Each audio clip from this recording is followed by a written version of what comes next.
Antonino, tu sei giovane.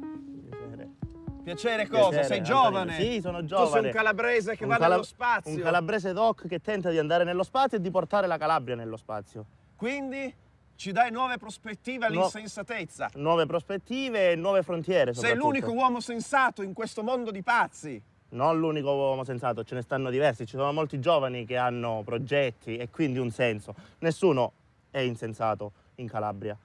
Quindi, visto che sei pieno di sensatezza, hai fatto sti missili. Cosa fai tu? Cosa faccio? Costruisco questi vettori che arrivano... Come vettori? Sono missili. Sono missili, ma in fisica si chiamano vettori perché hanno una direzione. Vanno nello spazio, fanno ricerche scientifiche e tornano a terra. E quindi? E quindi ci danno dei dati. Tu hai fatto dati. un record? Sì, i 40.000 metri, ma l'abbiamo fatto tramite un pallone sonda. Record italiano di altitudine tramite pallone sonda. Da un ragazzo di quanti anni? 26 anni. Calabrese. Calabrese di Rosarno. Bravissimo.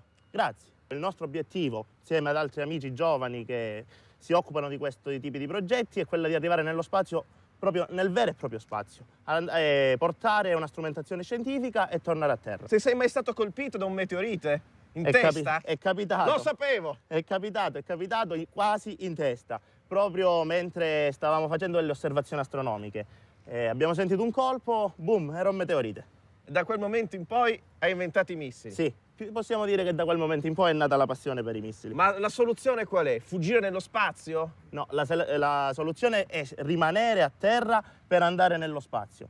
Quindi tu lanci queste cose, vanno nella stratosfera. Arrivano nella stratosfera. C'è una telecamera che filma tutto. Esatto. Quindi vediamo dalla Calabria il pianeta dall'alto. Esatto, così come la vedono gli astronauti durante le missioni spaziali. Quindi vediamo le cose da una prospettiva più alta. Molto più alta e molto più bella, direi. Quindi acquisiamo saggezza. Acquisiamo un nuovo modo di vedere le cose, un nuovo modo di vedere noi stessi e un nuovo modo di vedere la Calabria. Ma tu invece non vorresti usare questi missili per distruggere tutto? Assolutamente no. L'insensatezza, assolutamente no, noi siamo dei pacifisti. Usiamo i missili solo per scopi scientifici. Ma il punk non ti piace? No future, la distruzione giovanile per ricreare da capo tutto. Prendere questo così e colpire tutto, massacrare, togliere sto cemento armato, liberare la Calabria, liberare l'Italia. Assolutamente no, perché per costruire non bisogna distruggere, ma bisogna partire da quello che già c'è. Ma almeno perché per come tutto questo buonsenso? Perché avete questo buonsenso che vi condiziona voi giovani? Perché dobbiamo essere invece distruttivi e pessimisti? Giovane riformista, vecchio punk, giovani, ancora uno sforzo, o lo spazio o la distruzione. Io sono sempre per lo spazio.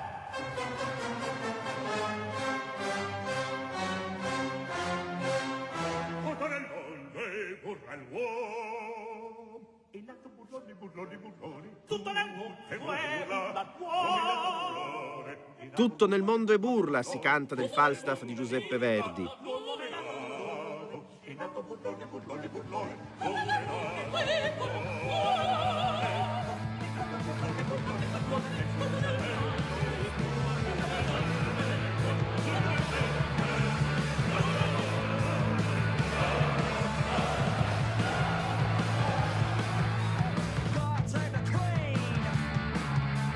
Non c'è futuro, declamavano invece i Sex Pistols.